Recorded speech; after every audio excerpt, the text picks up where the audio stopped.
Bonjour à tous, bienvenue sur Momentum Show. Aujourd'hui, j'ai voyagé jusqu'à Longueuil/Saint-Hubert. On en parlait tantôt, j'ai comme la misère à me repérer un peu parce que tu m'as dit que les villes ont été fusionnées. Oui. Je suis quelque part sur la rive sud de Montréal, dans le coin de Longueuil, Exact. pour être avec, pour être avec Marie-Claude Molnar. Marie-Claude, bienvenue sur le podcast. Salut.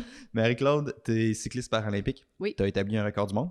Est-ce que tu as eu plusieurs records du monde? Je sais que tu en as eu un, mais est-ce que tu en as eu plusieurs? Non, j'en ai eu un. Tu as un record du monde. Oui. Il y a quelques mois seulement, tu étais à Lima pour les Jeux Para-panaméricain. Un peu, je vais recommencer. Oui. Panaméricain, c'est ça? Para-panaméricain. Para-panaméricain. Vois-tu, moi, j'avais juste écrit Jeux panaméricains sur mes affaires. C'est pour ça que je me fuck. Il y a quelques mois, tu étais aux Jeux para-panaméricains. Got it? Yeah! Tu l'as eu? Il y a quelques mois, tu étais aux Jeux Pana-Paraméricains. Où est-ce que tu as fini deuxième à Lima? Où est-ce que tu as eu la médaille d'argent? Félicitations. Oui, merci. Fait que ça t'a qualifié pour les Jeux olympiques de 2020 qui s'en viennent. Les Jeux paralympiques, pardon, de 2020 qui s'en viennent au Canada dans le prochain mois. Les sélections ne sont pas encore faites. Ah, il y a des sélections en plus, c'est ça? Oui, il y a des sélections. Regarde, vas-y. Il y a certains sports que... pour que la sélection pour les Jeux paralympiques soit faite, c'est une compétition précise. Mais dans le cas du paracyclisme, la manière que les qualifications, les sélections sont faites, c'est que 2 ans avant les Jeux, toutes les compétitions, les Coupes du monde, les championnats du monde, quand tu fais un top 10, tu cumules des points de l'UCI, de l'Union cycliste internationale. Ouais. Et l'année des Jeux, ce nombre de points-là qui ont été accumulés, puis ça va déterminer le nombre de paracyclistes qui peuvent être sélectionnés pour les Jeux. Donc, c'est comme ça que ça fonctionne en vélo. Donc, je ne sais pas encore si je suis sélectionnée pour les Jeux paralympiques de Tokyo. Puis ça, c'est quand exactement? Je vais savoir si je suis sélectionnée. Ça va être vraiment quelques mois avant les Jeux. Ah ouais? C'est donc, juste l'année prochaine. C'est de la merde, ça? Moi, je pensais que quand tu te qualifiais au niveau mondial, t'étais comme, ouais, c'est good, la personne a mérité sa place aux Paralympiques, là. Oh, non, c'est pas... Non, c'est plus complexe que ça. C'est ça. Il y a vraiment plus... Il y a plus de critères que ça. Donc, il y a vraiment des critères de sélection précis. Et puis, au fur que le temps avance et qu'on se rapproche des Jeux, c'est important de répondre à tous les critères de sélection. OK, mais c'est quand même intéressant, ça, d'un point de vue mental, tu sais, dans le sens que tu viens de finir deuxième dans les Amériques, au grand complet, genre. Oui. Fait que je me dirais, tu sais, la personne a mérité son spot, quand même, je pense, d'un point de vue legit, là. Mm-hmm. Puis tu dis que tu te prépares pour une compétition, dans le fond, que tu n'es pas sûr de faire, si je comprends bien. C'est quand même intéressant, ça. Bien, à long terme, là, c'est certain que les Jeux paralympiques de Tokyo, c'est mon objectif. Je dirais, ce serait mes 3e Jeux paralympiques. Ce serait mes 6e Jeux au total, parce que j'ai fait aussi les Jeux parapanaméricains. J'ai fait les Jeux parapanaméricains de Guadalajara en 2011. Ouais. Où est-ce que tu avais gagné le bronze, d'ailleurs? Oui, puis l'argent à la course sur route. Toronto en 2015 et puis Lima 2019 avec les Jeux paralympiques de Londres en 2012, Rio 2016 et je l'espère Tokyo en 2020. Je vais te le souhaiter. Merci. Je vais te le souhaiter, ça serait très cool. La première question que j'avais pour toi, c'était il y a 5 épreuves en cyclisme dans le fond dans ce que tu fais ou 4 qu'on disait tantôt. Oui, bien, c'est complexe. Généralement, il va y en avoir 4 parce que je fais de la route et de la piste. Sur la route, il y a le contre-la-montre individuel. Okay. Il y a la course sur route, donc la course en peloton qu'on est habitué de voir au Tour de France, tout ça. Sur la piste, il va y avoir le 500 mètres contre la montre. Okay. Il y a la poursuite individuelle de 3000 mètres. Et ça, la poursuite, il y a une course de qualification et une course de finale. Si tu te rends en finale. Donc, si tu fais le top 4, tu vas en finale. Okay. Et il y a aussi une course qui s'appelle le Scratch, qui est une course en peloton de 10-15 km environ. Okay. Et parfois, on a eu une épreuve test au dernier championnat du monde de piste. On a eu l'Omnium. Donc, il y avait une course que c'était un sprint. Donc, c'est un 200 mètres lancé.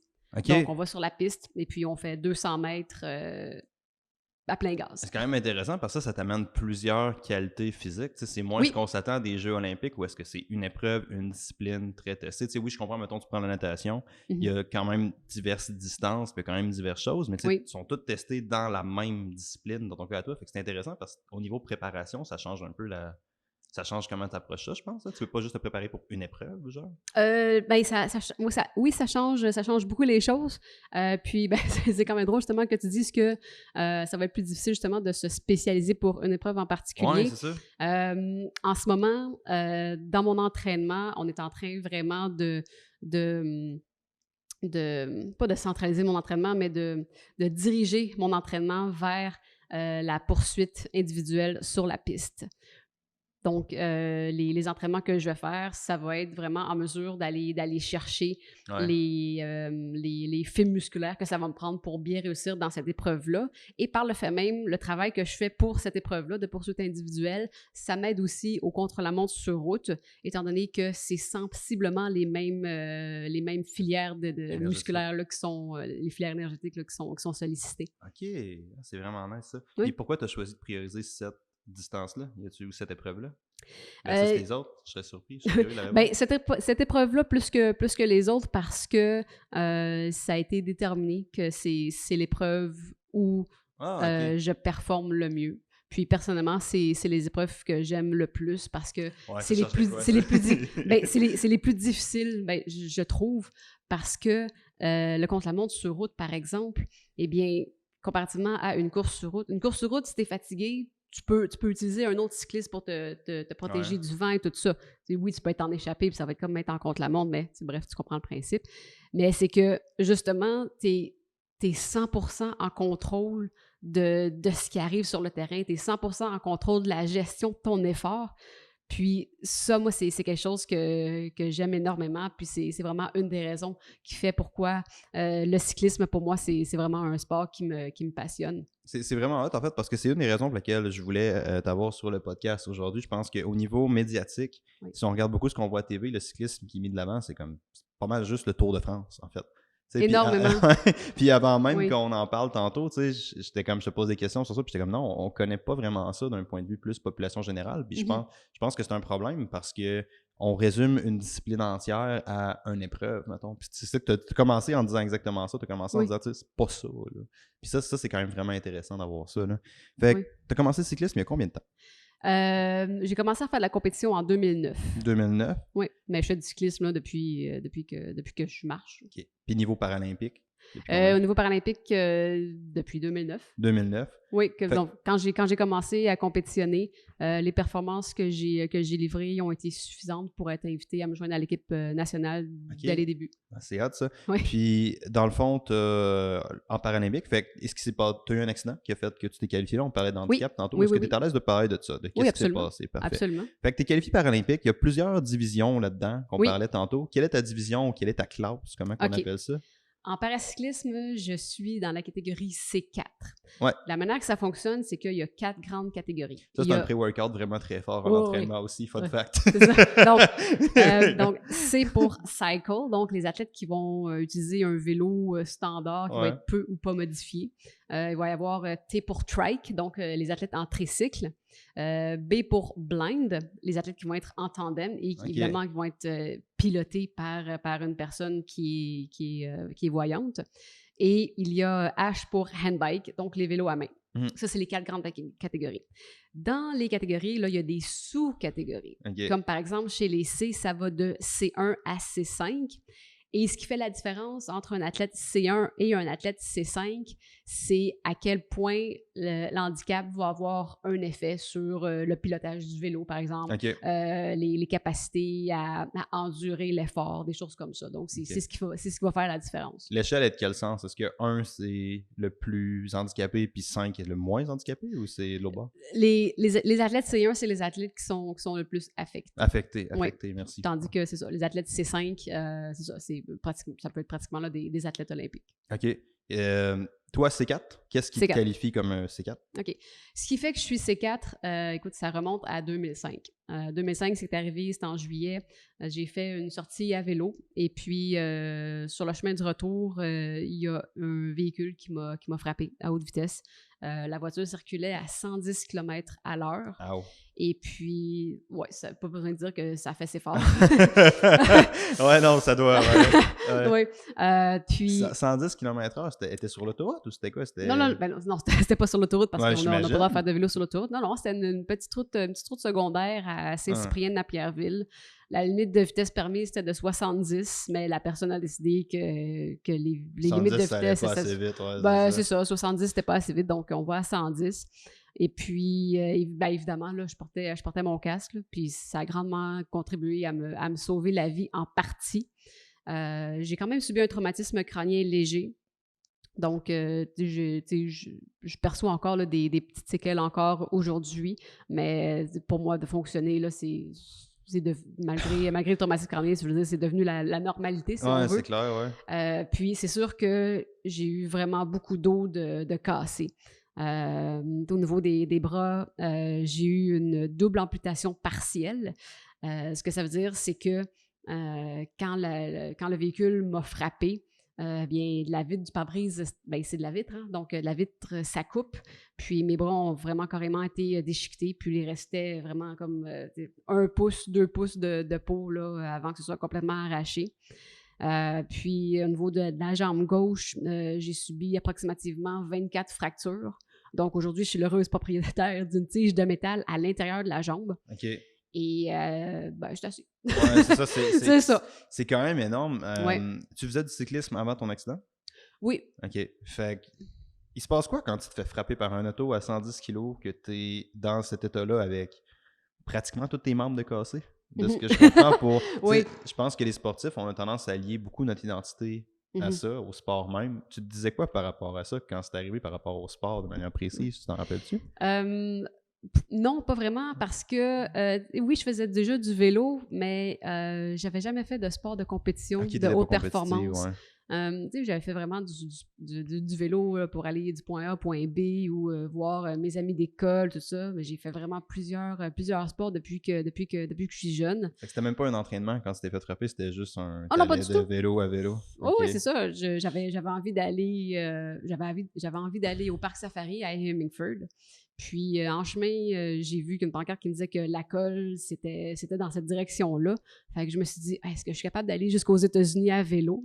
Dans ma tête, ça sonnait comme, hey, wow, c'est quelque chose. Hey, la fille, elle s'est rendue aux États-Unis à vélo. C'est quand même très cool, en fait. Faut juste pas te préciser le kilométrage, parce que sinon, ça amène trop de billets, mais c'est quand même très cool. Fait que c'est ça, moi, dans ma tête, là, ça sonnait comme quelque chose de grand. Fait que je me suis dit, je vais essayer. Ouais. Puis, donc, c'est ça. C'est vraiment là, sur le chemin du retour là, que ça... La manière que j'aime amener ça, c'est que je me suis dit que le retour était trop long, fait que je suis revenue en ambulance, ça allait plus vite. Mais, c'est quand même vraiment nice parce que tu développes une résilience mentale un peu suite à un accident comme ça, j'imagine. Oui. Tu dois le voir dans tes entraînements un peu, que tu as une certaine capacité de... Est-ce que tu vois une différence par rapport à la personne qui était avant versus là? Ou je te dirais que ça fait quand même longtemps, je veux dire. Ça fait 14 ans déjà depuis l'accident. Puis ce que je sais surtout, c'est que je suis vraiment extrêmement chanceuse d'être encore ici. Parce que j'entends souvent là, ça, des histoires d'accidents, de vélo, auto, comme quoi la personne, malheureusement, y reste. J'y suis restée. Mais miraculeusement, là, ils ont été en mesure de me ramener. Ouais. Puis la grosse chance que j'ai eue, parce que j'ai vraiment perdu beaucoup de sang, surtout au niveau des bras, c'est qu'il y avait une personne dans un véhicule pas très loin derrière qui avait sa formation d'ambulancier et qui a carrément mis ses doigts dans les artères pour arrêter l'hémorragie. Parce que j'ai vraiment perdu beaucoup de sang. Donc, je suis partie, puis ils ont été en mesure de me ramener. Donc, ça, j'en suis toujours consciente. Cool. Ouais, c'est ça. T'es comme, mon Dieu, merci. Là. Ben, c'est ça. Mais, tu sais, comme je disais, ça fait 14 ans. Donc, pour moi, la vie est normale. C'est ça, la vie continue. Tu sais, j'ai pas eu un instant où j'étais comme, je veux dire, j'ai jamais eu pas le réflexe, mais j'ai jamais pensé à l'option de m'apitoyer sur ce qui m'arrivait. Je me suis dit, je me retrousse les manches, puis je veux dire, la vie continue, je suis encore là, puis je peux fonctionner comme je peux fonctionner. Tu as 2 points là-dedans, je pense, qui méritent d'être soulignés, qui sont vraiment très, très cool. Le premier, comme tu as dit, c'est ultimement, la vie continue, tu sais. Puis je pense d'entendre les gens parler de ce qui t'est arrivé avec autant de détails, je pense que ça remet beaucoup de choses en perspective. Dans le sens que, tu sais, moi, je montais tantôt, puis j'avais juste vraiment peur de pogner le trafic en retournant à Saint-Jérôme, puis c'était ça mon problème de la journée, tu sais. Puis là, toi, tu viens de me décrire, genre, quand même une série d'accidents où est-ce que t'aurais pu y rester, fait que t'es comme, ultimement, probablement, qu'est-ce qui t'arrive aujourd'hui? Ben, ça se peut qu'il y ait des trucs vraiment horribles qui t'arrivent, mais tu sais, quand t'es mis en comparaison, t'es comme, hey, t'as de bad, là, most likely. Fait que ça, je trouve ça très hot que t'arrives avec ça. Puis la deuxième affaire, c'est, tu sais, c'est un sujet qu'on entend beaucoup parler, je pense. Ben, en fait, moi, j'ai quand même pas mal d'amis qui sont cyclistes, là, fait que je sais pas si c'est moi qui en entends parler ou si c'est un truc qui est généralisé. Mais tu sais, je pense qu'il y a eu beaucoup de campagnes de sensibilisation sur partager la route avec les vélos puis les autos, tu sais. Puis c'est dur tant qu'on n'a pas une personne comme toi, genre, qui fait « voici ce qui s'est passé », genre, il y a des conséquences réelles qui peuvent arriver. Je pense que c'est dur d'être conscientisé là-dessus. Fait que tu sais, juste ça, je pense juste ça pourrait valoir la peine si les gens écoutent le podcast, juste faire « OK, gang, faites un peu attention sur la route. Ça peut être vraiment dangereux pour vrai, tu sais. » Ouais, mais mon Dieu, ça va tellement dans les deux sens. Oui, il y a de la sensibilisation, il n'y en a pas encore assez. Puis je veux dire, ça va vraiment des deux côtés. Je veux dire, c'est un éternel débat, si on veut, là, entre automobilistes et cyclistes. Je veux dire, autant d'un côté comme de l'autre, les gens parfois sont dans tort. J'en vois souvent des cyclistes qui font pas attention. Puis j'en vois aussi souvent des automobilistes qui ne font pas attention. Donc, je veux dire, pourquoi est-ce que tout le monde ne ferait pas juste attention de respecter le code de sécurité routière? Ouais, je veux dire, il est là pour une raison, puis je veux dire, les gens seraient beaucoup moins frustrés, les gens auraient moins de stress, les gens seraient plus heureux et tout le monde aurait le sourire. Ouais. Soyez tout heureux, bref, soyez tout heureux. Je le vois dans ce sens-là. Non, c'est clair, t'as bien raison. Ouais. Pourquoi tu as commencé cycliste? Tu disais que tu faisais un petit peu de vélo avant, mais je vois pas le switch ou la marche, elle se fait où par rapport à je fais un peu de vélo à OK, fine, je m'en vais sur l'équipe canadienne de cyclisme. Il y a un petit step maintenant. Oui. Ben écoute, tout simplement, à un moment donné, je me suis posé une question. Je me suis demandé si j'étais capable. Puis je me suis toujours dit que quand on se pose cette question-là, il y a juste un moyen d'avoir la réponse à cette question-là, puis c'est d'essayer. Ouais. Je me suis dit, je vais essayer. Donc, le vélo, c'est un sport qui m'a toujours passionné parce que, justement, pour deux raisons principalement. La première raison, c'est que c'est quelque chose qui est à l'extérieur. Donc, tu sais, je suis quelqu'un qui adore le plein air, les montagnes, tout ça. Donc, ça me permet d'explorer. Oui, c'est vrai. Puis, c'est un beau côté de ça. Je n'aurais pas pensé que tu allais me sortir ça comme raison. C'est nice. Puis, une autre raison pour laquelle le vélo, pour moi, c'est une grande passion, c'est que avec le temps, j'ai découvert que le vélo, c'est vraiment le véhicule idéal pour moi pour voir jusqu'à quel point je peux pousser la machine. Donc, quelle distance je peux parcourir, quelle vitesse est-ce que je peux atteindre. Donc, ces éléments-là font vraiment là, que pour moi, le vélo, c'est une passion. Donc, je me suis dit, est-ce que je suis capable de faire de la compétition? Est-ce que je serais bonne? Je sais pas, je vais commencer, je vais essayer, puis on verra par la suite. La première année, tu es embarqué sur l'équipe paralympique? Oui. OK, ouais. Fait que là, ça commence assez bien. Tu te dis, probablement que j'ai le calibre pour y aller, genre. Oui, puis c'est ça. J'ai commencé en 2009, puis en 2012, j'ai pu être sélectionnée pour les Jeux paralympiques de Londres en 2012, où j'ai eu une médaille de bronze, d'ailleurs, au contre-la-montre sur route. Félicitations, je savais toutes noter tes médailles. D'ailleurs, on n'a même pas fini ton introduction individuelle, mais j'avais toutes noté tes détails, puis on n'a même pas eu le temps de passer ça. Mais ouais, c'est ça, tu vas à Londres en 2011. Oui, c'est ça. Donc, Londres 2012, mais sérieusement, tu sais, là, je veux dire, ça fait 10 ans que je suis dans le vélo de haute performance. Puis, tu sais, je regarde tout ce que j'ai accompli jusqu'à maintenant dans le vélo. Puis, tu sais, oui, je suis fière de ces accomplissements-là. Tu sais, je veux dire, il y a plein de choses. Mais je veux dire, j'invite les gens à aller voir mon site web et pour découvrir justement tout ce que j'ai fait. Et puis... Qu'est-ce que tu es le plus fier dans ta carrière professionnelle à date ou sportive? Maintenant, qu'est-ce que tu es plus fier dans ta carrière sportive à date? Tu m'as dit que il y a tellement de choses. Je veux dire, je pense que ce que je suis le plus fier, c'est vraiment tout le cheminement qui a été fait depuis que j'ai commencé à faire du sport paralympique. Au même titre que les gens qui s'investissent dans un sport, on s'en rend pas nécessairement compte quand on est jeune, qu'on fait du sport à l'école, qu'on s'amuse avec nos amis, tout ça, mais le sport nous apporte tellement sur le plan humain, ça nous amène tellement de belles qualités, de belles valeurs. Ça, on s'en rend pas compte. Donc, tu sais, tout ce cheminement-là que j'ai fait avec le sport de haute performance, tout ça, globalement, c'est quelque chose que je suis fière. Au-delà des médailles, des records du monde, tout ça, tout le cheminement, là, je suis... C'est vraiment malade ça que tu dis ça, parce que ça, c'est pas quelque chose d'élitisme. Je veux dire, c'est pas tout le monde qui va être capable d'embarquer sur un vélo puis faire ce que toi t'as fait, clairement. Mais tu sais, la capacité de juste regarder comment tu peux être fier de tes progrès, c'est quelque chose de tellement délaissé.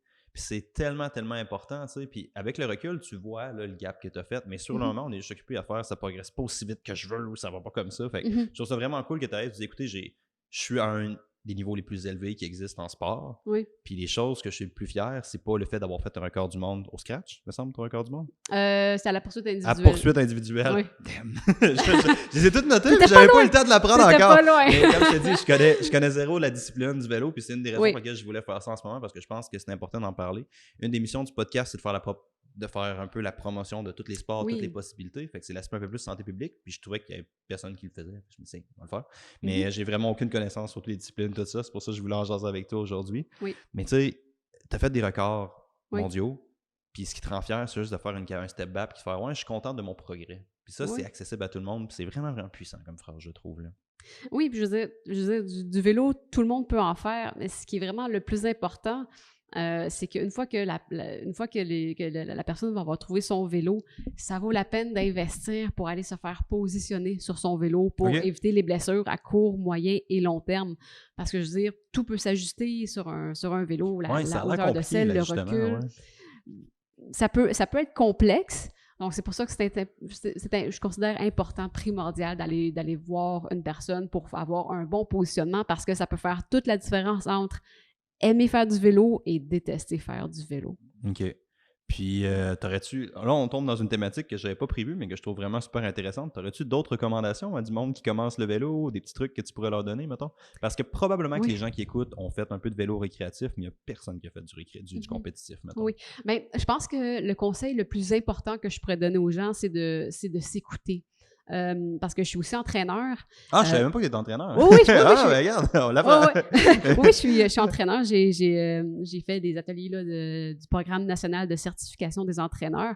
Et ce que je vois le plus souvent du temps, c'est des gens qui m'arrivent et puis quand je leur demande leurs habitudes d'entraînement, ils me disent tout ça, je m'entraîne toujours, mes entraînements sont toujours super difficiles, puis tout ça, puis je pousse toujours très, très fort et tout ça. Mais je me dis, OK, tu sais, oui, bravo, tu vas t'améliorer rapidement, mais si tu veux que tes progrès perdurent, eh bien, il te faut vraiment un entraînement qui va être structuré et qui va correspondre au temps que tu veux mettre dans la pratique de ce sport-là. Et puis, c'est vraiment ce qui est primordial. Donc, vraiment, de s'écouter, de se permettre une journée de repos si on se sent fatigué, ou juste d'y aller, de faire une petite sortie relax sur la piste cyclable, de regarder les arbres, de regarder devant soi, mais de regarder les arbres, de regarder un peu ce qui se passe et tout ça. Puis, de mettre une fois par semaine, 2 fois par semaine, un entraînement qui va être un petit peu plus punché. Ouais. Donc, vraiment, d'aller voir pour se faire positionner sur son vélo, et puis de vraiment comment je peux dire?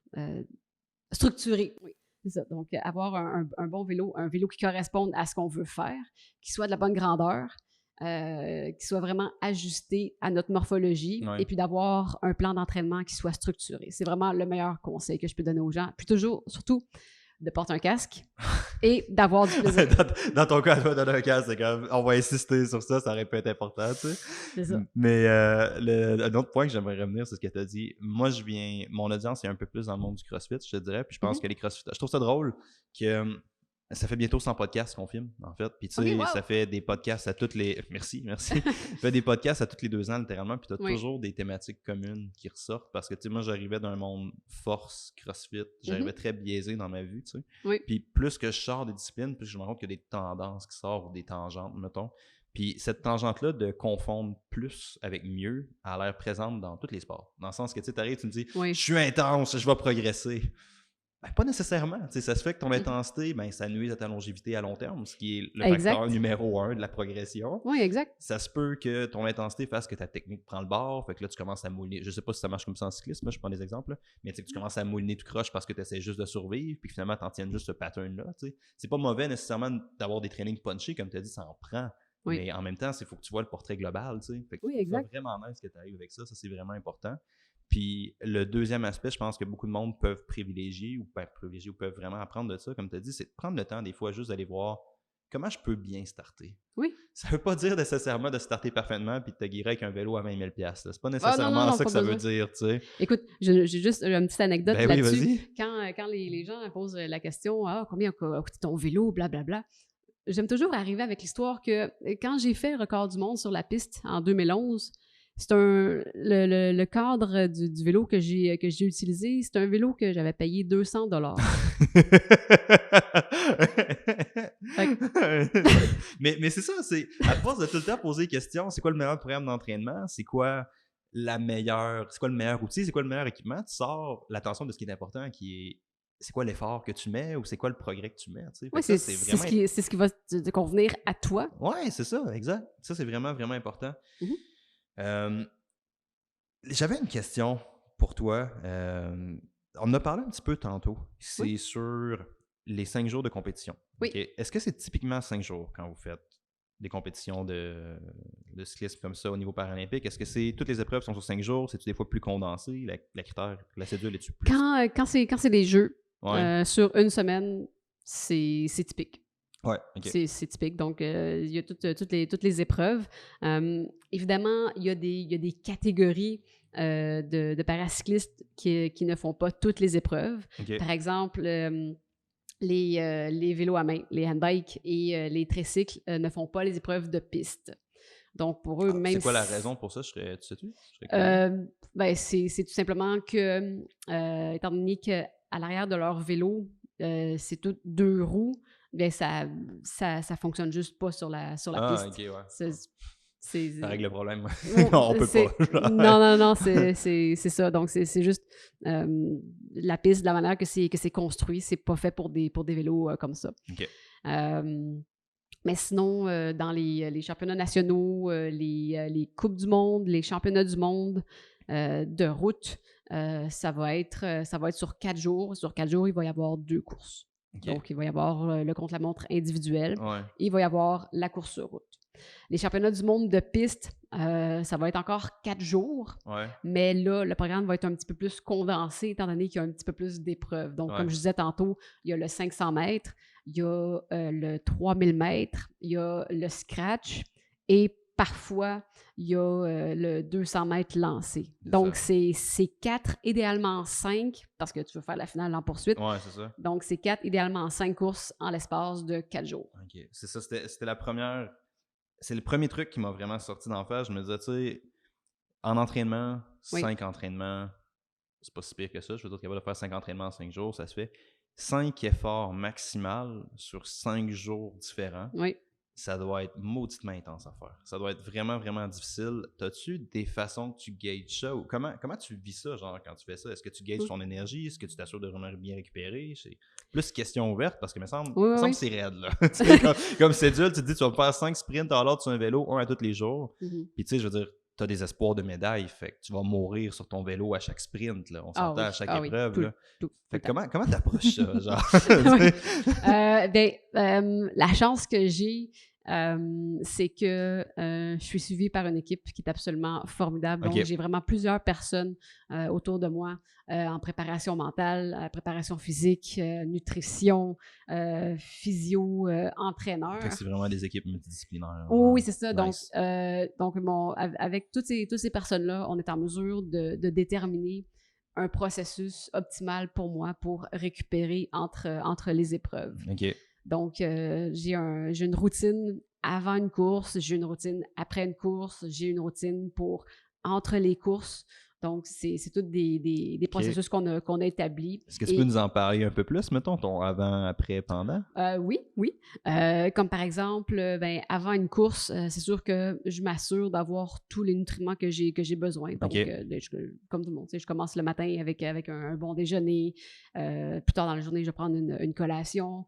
Puis, quand j'arrive sur le site de course, c'est là que mon processus de préparation va se centraliser vraiment autour de la performance que je veux aller chercher en fonction de la course que ça va être. Si je prends par exemple la poursuite individuelle, eh bien, 1 heure avant la course, je vais commencer en faisant une préactivation. Donc, je vais aller bouger un peu, je vais prendre des élastiques pour faire des exercices. Donc, je vais préparer mon corps à l'échauffement. 1 heure avant la course, c'est ça. Quand même assez de bonne heure. Oui, quand même, mais ça passe vite, 1 heure, ça passe très vite. Okay. Donc, c'est ça. Donc, je vais aller échauffer, préparer mon corps à l'échauffement plus spécifique sur vélo. Suite à cette préactivation-là, je vais embarquer sur le vélo juste pour tourner les jambes. Puis, je vais regarder mes pulsations parce que, je veux dire, c'est pas le temps là de commencer à m'énerver. Ouais, non, c'est ça. Et puis, après cet échauffement général-là, je vais rentrer dans la préparation vraiment plus spécifique en rapport avec l'épreuve que je m'en vais faire. Okay. Donc, par exemple, pour la poursuite individuelle, eh bien, je vais faire des efforts d'1 minute avec un repos d'1 minute. OK. Et puis, suite à cet entraînement, cet échauffement spécifique-là, je vais me donner 5 minutes juste pour pédaler encore, mais pour évacuer l'acide lactique que je vais avoir accumulé dans les jambes. Donc, ça, c'est ce qui produit quand on fournit un effort. Ouais. Les jambes deviennent un peu plus lourdes. Donc, je m'assure de prendre 5 minutes là, pour enlever cette fatigue-là qui s'est accumulée. Mm-hmm. Par la suite, je vais prendre un gel énergétique. Ah mon Dieu, c'est vraiment structuré chaque étape. C'est hot, ça. C'est très, très cool. Là, ouais. Oui, tout est. Fait que là, j'ai mon gel énergétique à 32 minutes 04 secondes. Tu vas être tué, mais c'est comme ça. Oui, je sais. C'est comme ça parce cool, que on travaille, pendant des mois, on travaille sur la recette qui va fonctionner, qui va me permettre de livrer vraiment une performance optimale. Puis, oui, c'est ça. Donc, à 32 minutes 4 secondes avant le départ de la course, je vais prendre un gel, tout ça. Mais non, sérieusement, 15 minutes avant le départ, je suis juste à côté de l'aire de départ. Okay. Je suis prête. Je vais faire des exercices de cohérence cardiaque parce que c'est quelque chose qui m'aide à abaisser mon niveau de stress avant une course et qui m'aide vraiment à focusser sur ce que je vais avoir à faire, à visualiser le départ que je veux parce que les épreuves sur piste, pour le contre-la-montre, pour la poursuite, c'est des efforts qui se font, c'est des départs arrêtés. Donc, le vélo est dans une gate, excusez l'anglicisme, et puis à 0, le vélo est lâché, puis il faut que tu pèses sur les pédales. Donc, 15 minutes avant la course, j'entrevois vraiment le départ que je veux avoir. Et puis, ensuite, je suis appelée. Puis, je monte sur le vélo, puis la course se passe. Dans le cas de cette épreuve-là, combien de temps dure l'épreuve à peu près? La poursuite individuelle? Ouais. La poursuite individuelle, elle va durer... si je regarde le record du monde dans ma catégorie, le record du monde est actuellement à 3 minutes 55 pour 3 km. C'est très, très rapide. C'est très vite. Tu as dit un aspect que j'ai trouvé très intéressant. Tu as une préparation physique. Oui, tu m'as parlé de l'alimentation. Je pense que les gens le savent, mais on a souvent de la misère à vraiment le mettre de l'avant, cet aspect-là, quel point est important, c'est d'avoir une bonne alimentation. Mais mettons, on laisse ça de côté un peu. Après ça, tu t'échauffes de manière plus générale, au niveau de plus général et spécifique à ton entraînement, plus physique, mettons. Mais ton dernier 15 minutes est spécifique de la préparation mentale. Oui. Fait que de toute évidence, il y a quand même une grosse importance qui est accordée à ça. Tu m'as parlé un peu de visualiser ton départ, tu m'as dit que tu essayais de gérer ton stress. As-tu d'autres choses que tu fais dans ces 15 minutes-là? Non, c'est pas mal complet. Ce que je dois faire là, c'est vraiment de focusser sur l'aspect mental de la préparation. Et puis, parce que préalablement, avant de me rendre à l'aire de départ, je vais m'être assuré que tout est prêt. Ouais. Donc, que mon odomètre va capter la puissance que je vais produire sur le vélo, la cadence à laquelle je vais pédaler, que mon numéro soit derrière mon dos, tout ça. Donc, tu sais, ça, c'est déjà tout fait. Donc, je m'assure vraiment que ces 15 dernières minutes-là avant le départ, que ce soit vraiment 100% préparation mentale et le processus qui va avoir été établi. Et tu visualises tout. Tantôt, tu as dit que tu visualisais ton départ. J'imagine que tu visualises toute ta course. Tu fais quoi? Tu t'imagines vraiment comment ça va se passer quand tu vas partir? Tu t'imagines quoi exactement? Bien, c'est vraiment au niveau technique. OK. Donc, ce que je vais voir, c'est justement, puis quelque chose que je fais, j'ai trouvé sur Internet le vidéo du décompte du 5, 4, 3, 2, 1, puis du son du départ de la, mon de Dieu, la, de la c'est très gate. spécifique quand même, là, tu sais, t'entends les choses. Là. Oui, donc, nice, je vais peser sur play, puis là, ben, je vais me fermer les yeux, puis là, ben, je vais me voir sur le vélo. Puis là, ben, je vois 5, 4, 3, 2, 1. Là, je sais que quand c'est 1, il faut que je commence à me lever. Là, je recule un peu vers l'arrière pour que quand c'est vraiment 0 et que mon vélo soit lâché, que je sois prête à me propulser vers l'avant, le regard fixé loin vers l'avant. Donc, c'est vraiment là-dessus que je vais focusser vraiment l'aspect technique.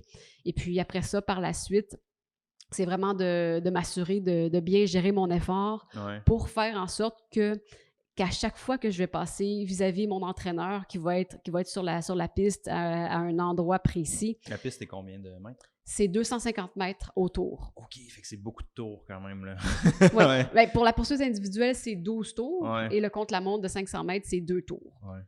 Donc là, la poursuite de 12 tours, c'est ça, c'est que je vais focusser sur bien gérer mon effort pour faire en sorte qu'à chaque fois que je passe à mon entraîneur, que le temps qu'il va avoir, donc avec son chronomètre, il va pouvoir me dire « OK, ben là, tu as fait le tour supposons, en 24 secondes. » Donc, avant la course, on va avoir déterminé une stratégie. On va se dire « OK, ben là, OK, il te faut idéalement une course de 4 minutes, supposons. » Donc, 4 minutes, tu vas viser 20,5 secondes au tour. Donc, à chaque tour, je vais essayer d'être à 20,5. OK. Donc, c'est vraiment là-dessus que je me concentre. C'est vraiment, vraiment hot que tu arrives et que tu sais, il y a une grosse planification qui est faite avant même d'arriver.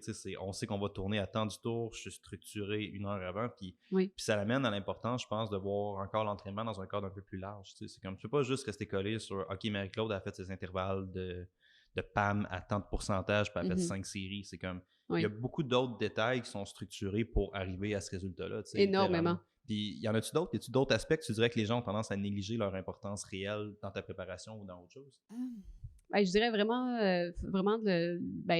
l'aspect de nutrition. Sérieux? Ah oui, c'est avec ça. OK, intéressant. Oui, la nutrition, c'est vraiment quelque chose qui est important, autant que la préparation physique. Donc, mais pour résumer le tout, puis pour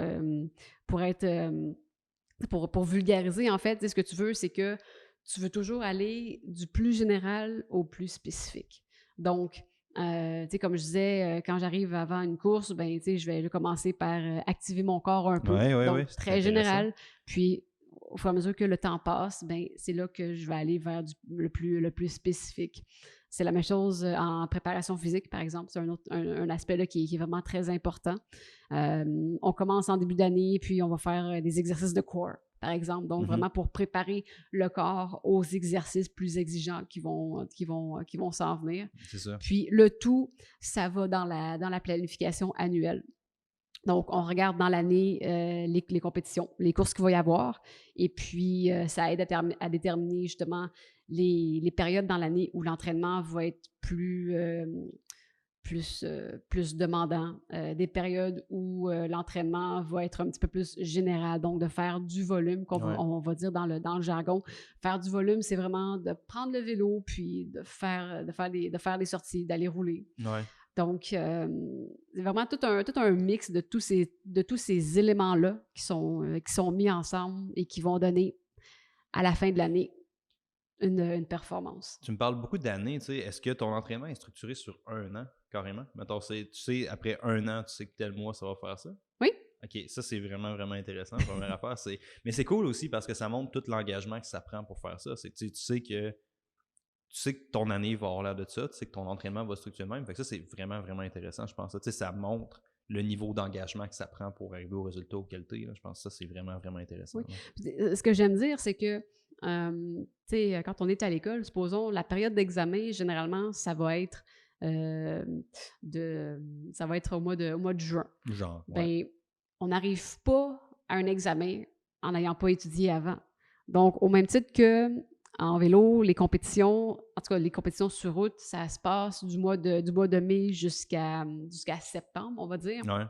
Ben, je vais pas commencer à m'entraîner au mois d'avril pour arriver au mois de mai et commencer à courser parce que j'aurais pas accumulé assez de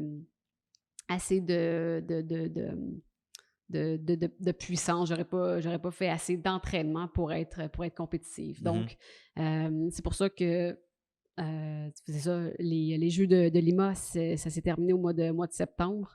J'ai pris 1 semaine, 2 semaines de congé. Mais j'ai quand même fait un petit peu de vélo.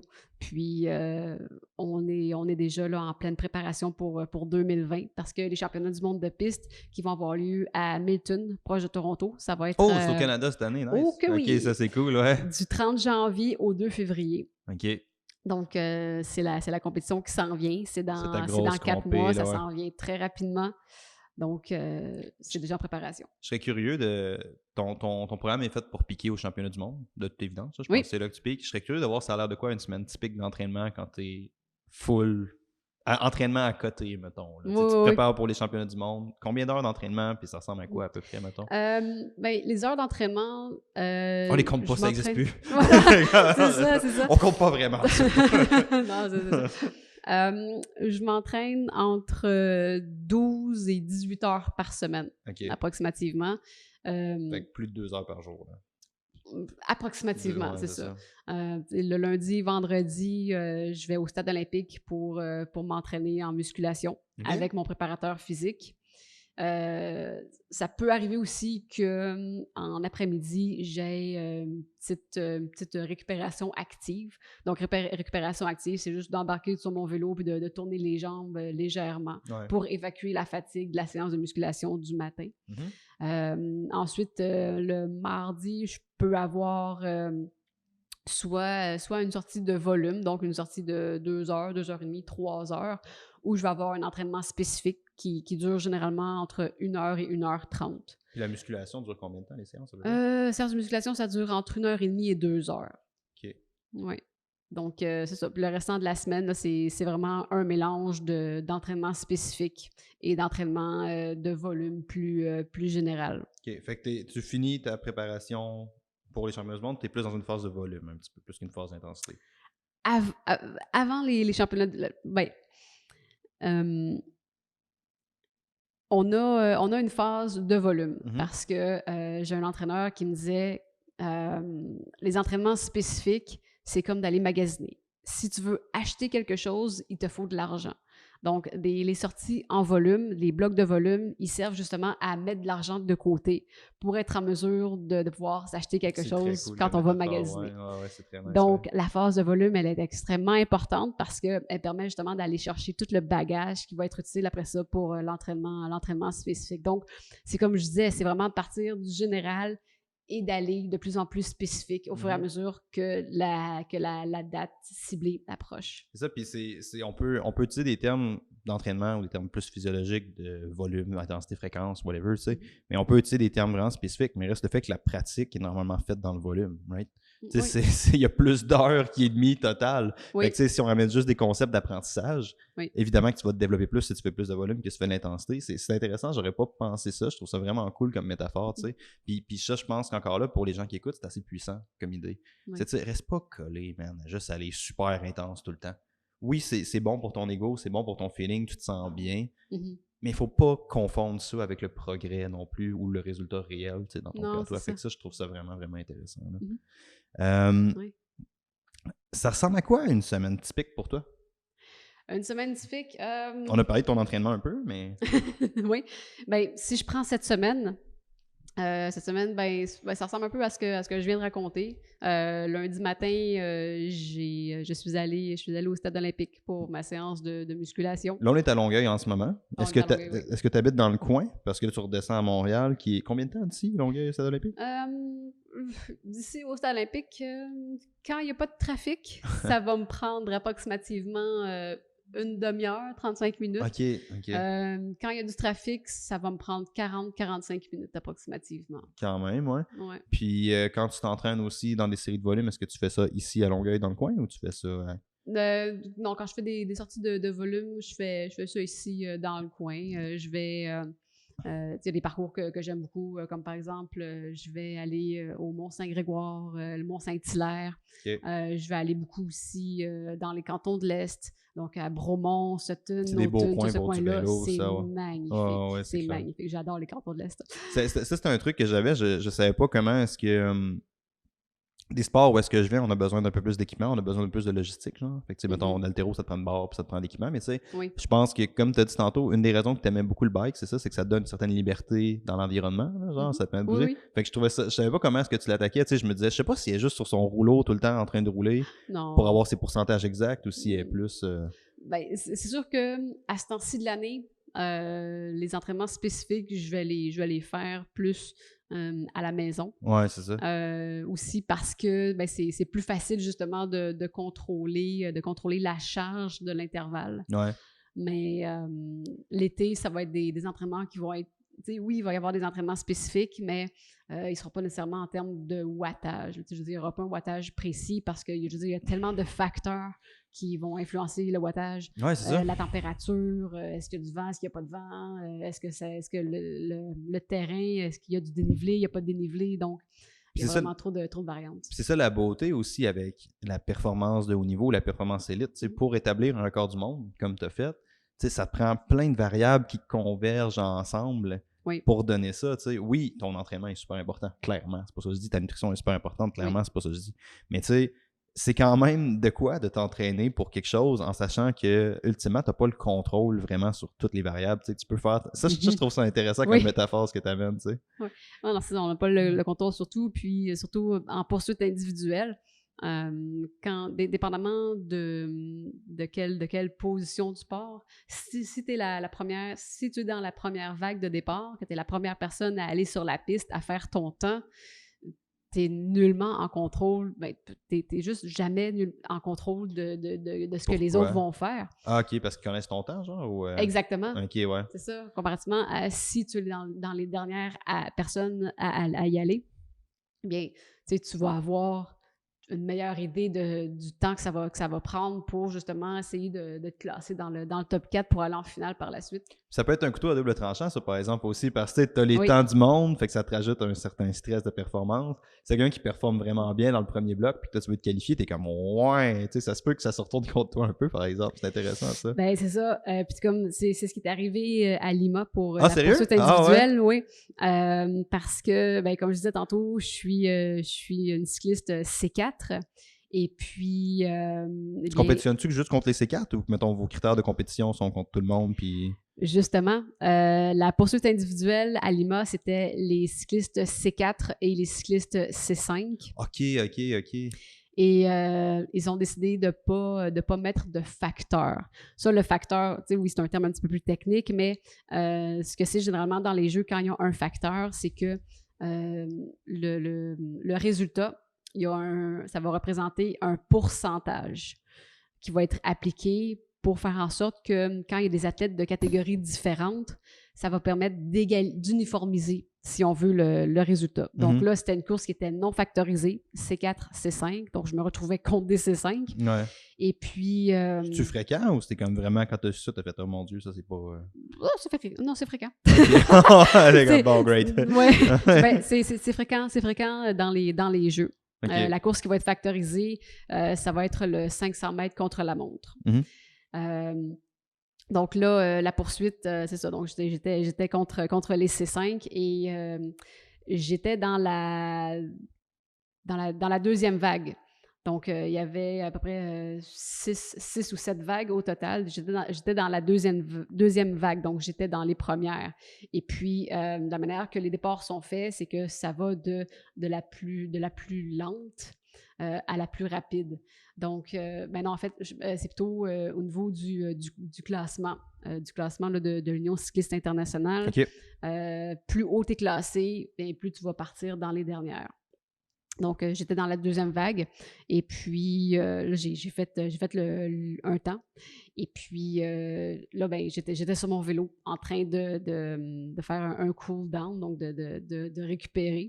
Et puis là, je regardais les autres qui allaient. Là, j'étais comme, OK, bon, ben là, est-ce qu'ils vont faire un temps qui va être plus rapide et plus lent que le mien?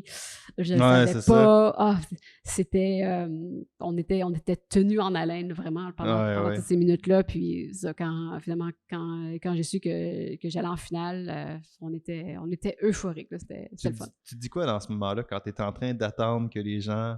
Parce que là, on parle de la scène mondiale, là, littéralement. Oui. Fait que tu te dis quoi dans ces moments-là où est-ce que tu es en train de te dire est-ce que quelqu'un d'autre va réussir à faire mon temps? Comment tu gérais ça? Je serais curieux de ça parce que c'est...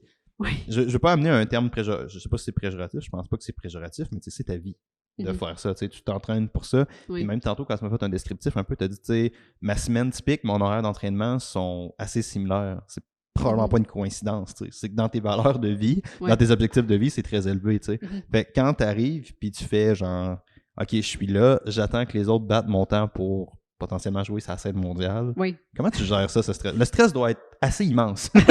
Ça doit être assez ridicule. Là, oui, tu sais. Ben, c'est particulier, ça c'est certain. Puis, je veux dire, gérer ça, je veux dire, t'as vraiment aucun contrôle.